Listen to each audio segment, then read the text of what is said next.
Hey everybody, Sam back once again. We now have my Galaxy S4 against the Galaxy S5. So we're going to do a quick comparison between them. As you can probably see, there's not a massive difference between them, just looking at it here. The main difference is, well, you're going to be hard to find them. Now, as you can see on here, you've actually got a multitasking button.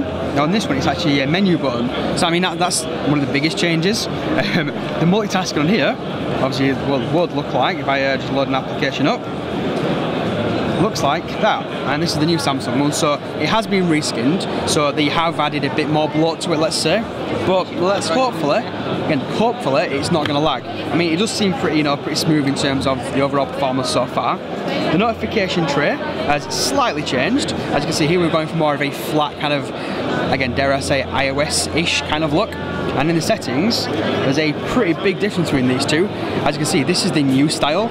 Now, this is the one it's going to come default with, but what you can do, you can actually change it by going to the view type, and you've got them there. Whereas in this one, it is just literally tab, tab, tab, tab, tab. I mean, you can make it very similar in this one by having get it up, go to the tab view, and it's similar, but again, you have to actually swipe across there, and you've got more options now.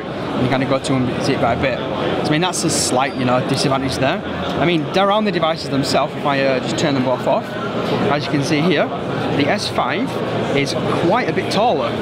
So it has got a quite a bit taller on top of there, and it feels a little thicker. I mean, it looks a little thicker to me, and it is wider as well. So I mean, overall, it is a larger device. In the same location is the actual power button, almost identical in that respect there. At the top, identical again, apart from they've been switched round. Again, you've got IR blaster, and on the left side, you have your volume up and down. Now, as you can see, this is more of a matte kind of finish on the S4, and it's more of a shinier plastic on the S5. I'm not too sure how I feel about that. I prefer the look of this one, but this one kind of feels a bit better, so you can't really win. On the back of the devices, again, very, very similar. You've got your a 13 megapixel camera against your 16 megapixel. LED flash, but you've got your heart rate monitor as well. At the bottom of the device, you've got your speaker, and your speaker is again very, very similar in that respect. The biggest difference is the processor.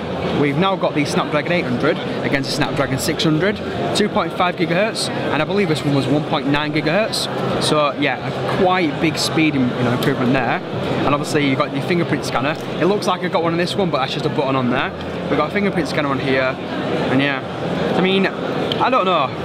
There's not a massive difference between them. I already love this device, so I am automatically obviously going to love this device. The screen itself looks a little warmer. It might just be the actual background, but this is the Google Play Store, looks a little more yellowy than that one. So it looks like it's got a bit more of a warmer kind of tint to it. So yeah, that's it people. That is the Galaxy S5 against the Galaxy S4. Which do you reckon you'd go for?